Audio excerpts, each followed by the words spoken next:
Assalamualaikum warahmatullahi wabarakatuh. Perkenalkan, nama saya Puji Rahayu, NPM 1842032.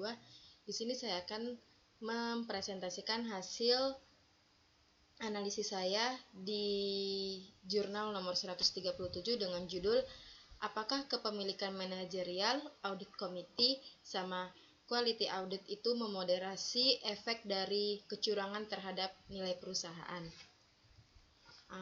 Untuk di latar belakangnya ini, laporan keuangan merupakan salah satu alat yang digunakan oleh perusahaan untuk memberikan informasi mengenai gambaran suatu perusahaan.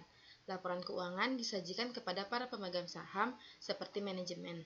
Namun, pelaporan keuangan terkadang dibuat lebih bertujuan untuk mendapatkan kesan yang baik dan dari berbagai pihak. Hal inilah yang mendorong perusahaan memanipulasi laporan atau melakukan kecurangan.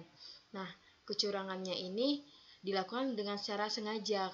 Karena apa? Karena ingin mendapatkan nilai yang baik untuk di laporan keuangannya tersebut.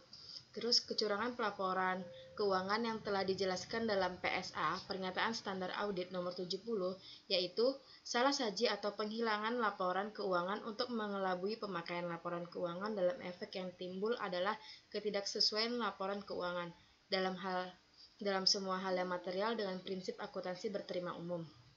Lanjut di urgensinya, di sini saya mengambil kasus PT Garuda Indonesia Tbk yang terbukti melakukan manipulasi laporan keuangan tahun 2018.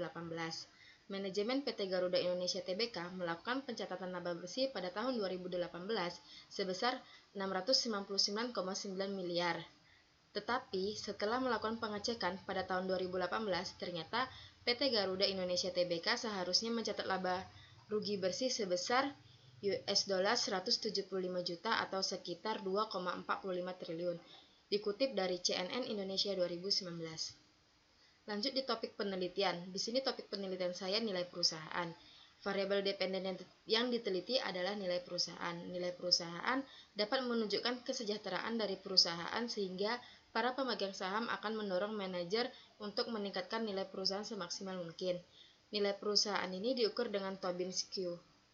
Tobin Skew dihitung dengan menambah nilai pasar saham perusahaan dengan hutang, kemudian membandingkan dengan total aset perusahaan.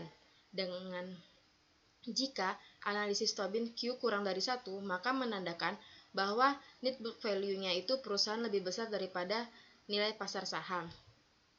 Lanjut di model penelitian terdahulu. Di sini menurut Ahmad Hilal tahun 2019 melakukan penelitian tentang analisis pengaruh faktor fundamental mikro perusahaan nilai perusahaan pada perusahaan yang tercatat di indeks LQ45. Untuk variabel independennya itu ada current ratio, debt to equity ratio, return on asset, and earning per share. Nah, ini untuk gambarnya. Terus gambar ini menjelaskan tentang analisis pengaruh faktor fundamental mikro perusahaan tentang nilai perusahaan pada perusahaan yang tercatat di LQ45. Lanjut, hubungan variabel independen dan dependen. Menurut Dylan Trostek 2017, kualitas audit adalah bagaimana cara memberitahukan seseorang audit mendeteksi salah saji materi pelaporan dalam laporan keuangan.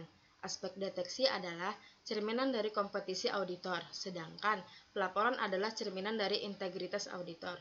Terdapat 3 pendekatan untuk mengukur kualitas audit, yaitu pertama, menggunakan proksi kualitas audit. Kedua, menggunakan pendekatan langsung seperti dengan melihat proses audit dilakukan dan menilai kesesuaian KAP dengan standar pemeriksa audit.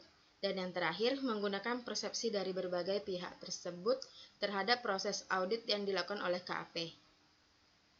Menurut Herusetia menemukan bahwa reputasi auditor yang dilakukan dengan pengukuran KAP ini berhubungan positif dengan kualitas pelaporan keuangan.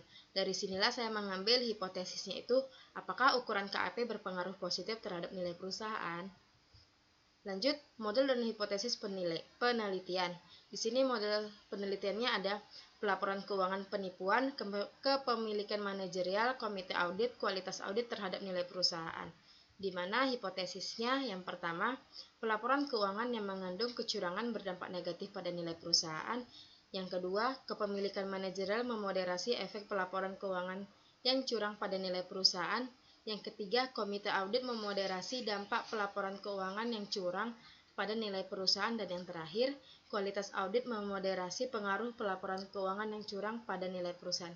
Sekian analisis saya. Terima kasih.